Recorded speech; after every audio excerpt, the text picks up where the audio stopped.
Class 10th exercise 2.2 question number 2. Find a quadratic polynomial each with given number as a sum and product of zeros respectively. इसमें हमें क्या करना है, ये मैं आपको पिछले वीडियोस में बता चुकी थी, तो इस बार हम क्या करेंगे, इसका पार्ट 3 एंड पार्ट 4 करने वाले। सो पार्ट 3 से शुरू करते हैं। सम ऑफ ज़ीरोज़ लिख लेते हैं। यहाँ पे सम ऑफ ज़ीरोज़ क्या है, इसका पहले फार्मूला लिख लेते हैं। सम ऑफ ज़ीरोज़ का फार्मूला होता है -b/a, ठीक है। और हमारे क्वेश्चन में सम ऑफ ज़ीरोज़ क्या गिवन है, 0 अपॉन में 1 लिख लेंगे, क्योंकि जब किसी का डिनोमिनेटर नहीं दिया होता है किसी नंबर का, तो हम 1 लिख सकते हैं। प्रोडक्ट ऑफ ज़ीरोज़ का फार्मूला होता है c/a, जो कि हमें √5 दिया है, तो अपॉन में 1 लिख लेंगे। यहाँ पे c/a लिख देते हैं, ठीक है। अब हम क्या करेंगे, b की वैल्यू, c की वैल्यू एंड a की वैल्यू फाइंड करके लिख देंगे। सो b की वैल्यू हमारी क्या निकल जाएगी, 0। -b की 0 निकली है, बट b की भी 0 ही निकलेगी। तो अब हम लिख लेते हैं यहाँ पे हमारी a की वैल्यू निकली है हमारी 1, ठीक है। दोनों में ही 1 है, इसलिए हम a की वैल्यू चेंज नहीं करने वाले। c की वैल्यू हम लिख लेते हैं √5, यहाँ पे √5। अब हम क्या करेंगे, ये जो हमारी a, b एंड c की वैल्यू लिखी है, पहले तो मैं इसे हाईलाइट कर देती हूँ। यहाँ पे हाईलाइट करते हैं इसे, हाँ।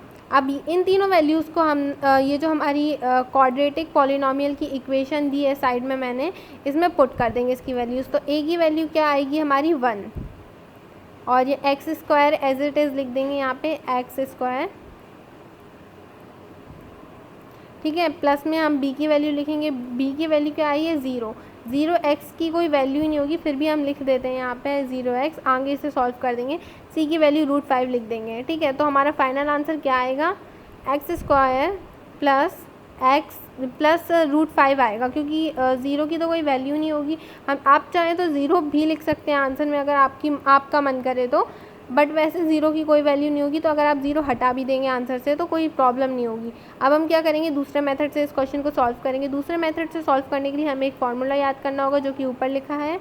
बाकी कुछ नहीं है, हमें बाकी तो इसमें वैल्यूज़ पुट करनी है फार्मूले में, ठीक है। सो हमने सम ऑफ ज़ीरोज़ की वैल्यू पुट कर दी है, x लिख दिया है, प्लस में √5 जाएगा, जो कि प्रोडक्ट ऑफ ज़ीरोज़ है।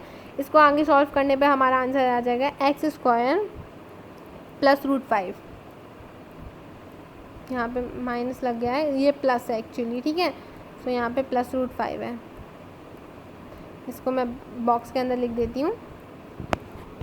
तो इसी के साथ हमारा क्वेश्चन होता है कंप्लीट। हम बढ़ते हैं क्वेश्चन नंबर 4 की तरफ। सम ऑफ ज़ीरोज़ लिख लेते हैं, उसका फार्मूला लिख लेते हैं -b/a, और फिर इक्वल में लिखते हैं 1/1। अपॉन 1 हमने इसलिए लिखा है क्योंकि जब किसी नंबर के साथ डिनोमिनेटर नहीं दिया होता है, हम अपॉन 1 लिख सकते हैं। तो इसी के साथ हमारी b की वैल्यू क्या निकल जाती है, -1 निकल जाती है। a की वैल्यु हमारी दी है, तो 1 निकल जाती है, ठीक है। तो हमने ये लिख दी है b एंड a की वैल्यू। अब हम c की वैल्यू फाइंड करते हैं। यहाँ से c/a होता है product of zero. Values put करेंगे जो हमारे क्वेश्चन में गिवन है, ठीक है। तो c की वैल्यू भी हमारी 1 निकलती है। हम इसको हाईलाइट कर देते हैं अच्छे से पहले, हाँ।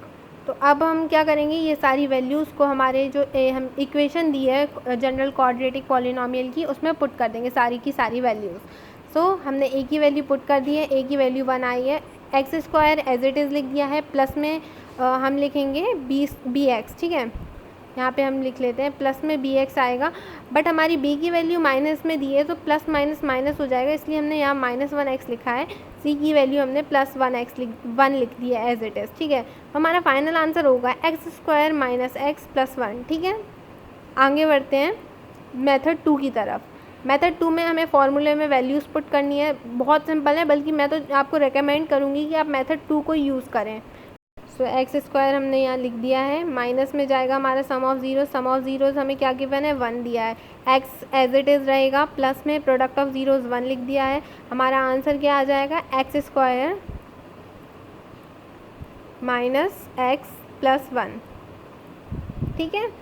हमारे बोथ द आंसर सेम है, आप कोई भी मेथड यूज़ कर सकते हैं। साथ इसका पार्ट 3 एंड पार्ट 4 कंप्लीट होता है।